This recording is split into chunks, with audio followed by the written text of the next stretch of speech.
Այստեղ էս դահլիճում կամ ձեր տանը հեռուստաէկրաններից դուք տեսնում եք մի կատարյալ տրագիկոմեդիայի ավարտը, որպես այդպիսին։ Սրանից 5 տարի առաջ փողոցներում կրելու ենք այսպիսի տոնով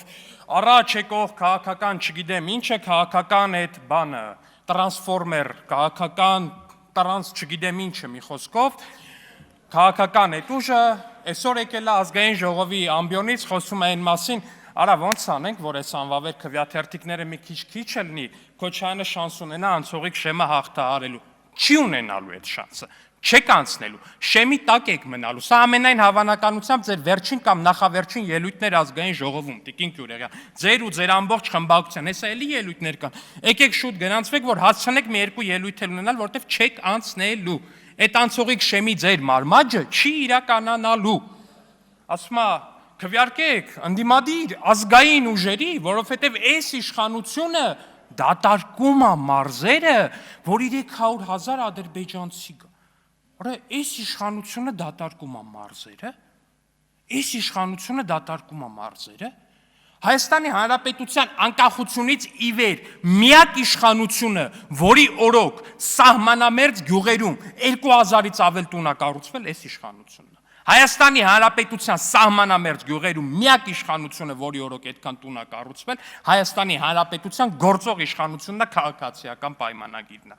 Միակ իշխանությունը, որի օրոք մանկապարտեզները ոչ թե թալանվել են, գնացել ձեր օրթախների համար դարել, մեկի կնգա համար գեղեցկության սալոն, մեկի ընկերուհու համար մասաժ սալոն, մեկի համար չգիտեմ ինչ, այլ կառուցվել են մանկապարտեզները, այս իշխանությունն է։ Միակ իշխանությունը, որտեղ ոչ թե պաշտոնյաներն են դղյակներ գցում, պաշտոնյաները հիպոթեկով տներ են առնում, իսկ երեխեքի համար դղյակներ են գցում դպրոցների տեսքով, ահռելի կառույցներ, գերժամանակակից սեյսմիկայուն ամենալավ գույքով։ Այս իշխանությունն է, այդ քաղաքացիական պայմանագիր կուսակցությունն է։ Մի հատ գնացեք նայեք էլի ձեր թողած իշխանության։ Մի հատ գնացեք նայեք էլի այն ինչ եք թողել։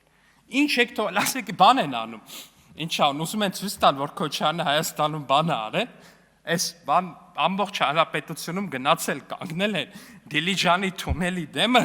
հանրապետությունում մի հատ բան են գտել, որ Քոչարյանի տակ կարան տենց սղծնեն։ Ասում է, այսքան ճանապարհ է կառուցվել, այսքան տուն է կառուցվել, լույսի հիմնադրամի ջանը սաղ լինի։ Հետո էլ չգիտես ինչի ինչ եղավ, ոնց եղավ, էլ այդ հիմնադրամը էլ չաշխատեց մի տեսակ, այդ պատմությունն էլ է շատ հետաքրքիր։ Ասում է, ինչ եք խոստացել, որ սենց ընենց, ինչ եք խոստացել։ Դուք ինչ եք խոստացել ու ում եք խոստացել։ Ինչ եք խոստացել ու ում եք խոստացել, որ հիբրիդային ամենավերջի սերիկայակազմով ձեզ են աջակցում։ Ինչ եք խոստացել, ում եք խոստացել։ Հայաստանի Հանրապետության որդիներին ում պատերազմում զոհել եք խոստացել։ Հայաստանի Հանրապետության քանի հազար զինվոր եք խոստացել, ում սահմաններին մեռնելու։ Ում եք խոստացել։ Եկեք ստեղ կանգնեք ու ասեք։ Ում եք այդպես բան խոստացել, ինչքան եք խոստացել, ու այդ ում երեխեքի կյանքի գնով եք այդ ձեր խոստումը խոստացել։ Ասում է, բանը 300,000 ադրբեջանցի, 300,000 ադրբեջանցի։ Այս աշխարհում, այս մոլորակի վրա, բացի ձեզնից ու ձեր համար են ձեն հավաքող կալուգացուց, ուրիշ ոչ մեկ այդ ադրբեջանցիների թեզը առաջ չի տանում։ Այդտենց ուղղակի առաջ տանող քաղաքական գիծ չկա այս երկրում։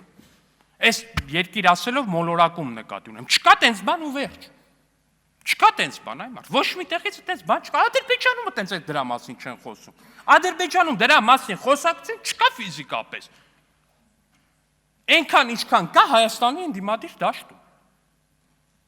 կալուգացի Սամոն ու բանը, չգիտեմ որտեղացի Ռոբը, իրար հետ միասին այս գիծը առաջ են տանում, ասենք բանա, դուք առհասարակ այդ բանն եք, այդ գծի ջատագովներն եք, հասկանում եմ, որ շատ եք ուզում, բայց չէ, ասում է սպասիբը, նո նյետ, ձեր աշխատանքային լեզվով ասած։ Ու հենց այս կոնտեքստում է, որ դուք այս ընտրություններում անցողիկ շեմը չեք հաղթահարում։ Մենք իհարկե շատ շնորհակալ ենք, որ դուք բավականաչափ շատ կփոշիացնեք այդ ձայները, շատ լավ է, շատ նորմալ է, չգիտեմ, վերջնարդյունքը ինչ կլինի, բայց այդ ձեր ծրագիրը մեծ հաշվով չի աշխատելու ու աշխատել ուղղակի չի կարող։ Եկել ասում է, կանգնեց ու ասեց, որ հայկական բանակը Արցախը չի պաշտպանելու։ Կանգնեց ու ասեց, որ Հայաստանի Հանրապետությունը այդ պատերազմի մեջ չի մտնելու։ ու լավ արեց, որ ասեց։ Լավ արեց, որ ասեց, որ Հայաստանի Հանրապետության Գեղարքունիքի, Կոտայքի, Տավուշի, Լոռու, Երևանի, Արմավիրի, Արագածոտնի, Սյունիքի 18 տարեկան տղերքը չեն գնալու զոհվեն նրա համար, ինչա թե դուք Ղարաբաղում կլանային իշխանափոխություն եք արել, այնտեղ բան եք արել, ձեզ դրել եք չգիտեմ ինչտեղ, մենք բանակցող չենք, մենք էս չենք, մենք վեհ ենք, մենք ազգային ենք, ու այդ ձեր ինչ որ ֆիքս տուլության կամ չգիտեմ ինչի համար այդ 18 տարեկան տղերքը չեն գնացել պատասխան տալու։ Լավ արել հայտարարելա, ստորագրում եմ այդ հայտարարության տակ։ Բա դուք ասեք հիմա ում տղերքի կյանքի գնով եք բան անելու։ Ում տղերքի կյանքի գնով եք այդ Ղարաբաղի համար բան անելու։ Ղարաբաղը որ ուզում եք հետ բերեք, ում տղերքի կյանքի գնով եք այդ անելու։ Եթե դա ձեր համար խնդիր է, պարզ սիլոգիզմ է, ժողովուրդ ջան, ասում եք խնդիր է, որ Հայաստանի Հանրապետության բանակը Ղարաբաղի համար կռվի մեջ չի մտել։ Հետևություն, Հայաստանի Հանրապետության բանակը ձեր կարծիքով պետք է մտնի Ղարաբաղի համար կռվի մեջ։ Okay, ձեր լոգիկան իմ համար ըմբռնելի է, հասկանում եմ, որ կարա տենց կարծիք գոյություն ունենա։ Հիմա պատասխանեք այդ հարցին, ում տղերքի կյանքի գնով։ Հայաստանի Հանրապետության որ մայրերի կյանքի գնով։ Վստահ կանապնդեմ, որ Հայաստանի Հանրապետության այն մայրերը ում երեխեքի կյանքի գնով, որ այդ ամեն ինչը պետքա տեղի ունենա, ձեր շարքերում նստած չեն։ Ավելին, ձեր այդ օլիգարխների դղյակներում էլ նստած չեն։ Ավելին ասեմ, դաժե ձեր միտինգներին չեն գալի։ Այն մայրերը ում որդիների կյանքի գնով, որ այդ ամեն ինչը փորձելու եք անեք։ Իրանք այդտեղ չեն։ Իրանք Հայաստանի Հանրապետության քաղաքացիներ են, Հայաստանի Հանրապետության գյուղերում են բնակվում, քաղաքներում են բնակվում, տարբեր տեղեր են բնակվում, բայց ձեր այդ օլիգարխիկ, օլիգոֆրենիկ կլանի անդամներ չեն։ Բա այդ ո՞նց է, բա տենց բան ենք անելու, Ղարաբաղը հետ բերեն, կանգնեց լկտիաբար հակազգային ձևով սենց բան հայտարարեց։ Բայց ո՞նց է ստացվում, արա, որ ձեր առաջնորդի թոռները Ամերիկայում են ծնվում։ Ո՞նց է տենց ստացվում։ Ո՞նց է տենց ստացվում, էլի։ Ո՞նց է տենց ստացվում, ես այդ հարցի պատասխանն եմ ուզում իմանամ։ Խի, բա որ վաղը մյուս օր ինչի համար, Ժողովուրդ ջան, մի պարզ բանի համար, որ վաղը մյուս օր էլի ձեր երեխեքին տանեն ու փորձեն զոհեն իրանց նպատակների համար։ Իրանց երեխեքը հանկարծ չխառնվեն մեջնեղնեն, նրանք ինչ գործ ունեն, вообще բանակ գնան, Հայաստանի քաղաքացի լինեն, Հայաստանի կյանքով ապրեն, Հայաստանի դարդով ապրեն, չէ։ Ու եթե լավագույն դեպքում Հայաստանի սահմաններին կամ Հայաստանի կամ հայկականության հետ որևէ առնչություն ունեցող հարցի դեպքում զոհվեն, չէ։ Այս անգամ ուրիշտեղ ուրիշ բաներ են խոստացել ըստ տարբեր բաների։ Նորից եմ ասում, եկեք այս ամբիոնի մոտ ու պատասխանեք ում եք խոստացել, քանի հազար հայ զինվոր եք խոստացել ու կոնկրետ որտեղ ուղարկելու համար եք այդ ամեն ինչը խոստացել, որ այդ աջակցությունը ստանում եք, որը որ ստանում եք։ Ընդհուպ միջև սահմանին պարբերաբար բռնվող միլիոնների տեսքով քեշով։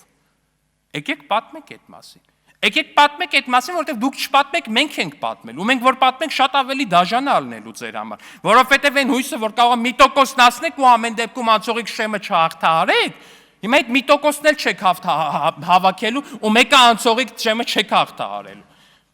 Նենց որ այդ մարմաճը պահեք ձեզ, բայց ողջունում եմ շատ ձեր իրատեսությունը, Տիկին Գյուրեղյան, որ այնուամենայնիվ մտահոգված եք այն փաստով, որ անցողիկ շեմը հաղթահարելու խնդիր դուք ունեք։ Ես ձեզ ասեմ, դա խնդիր չի, դա այլևս իրողություն է։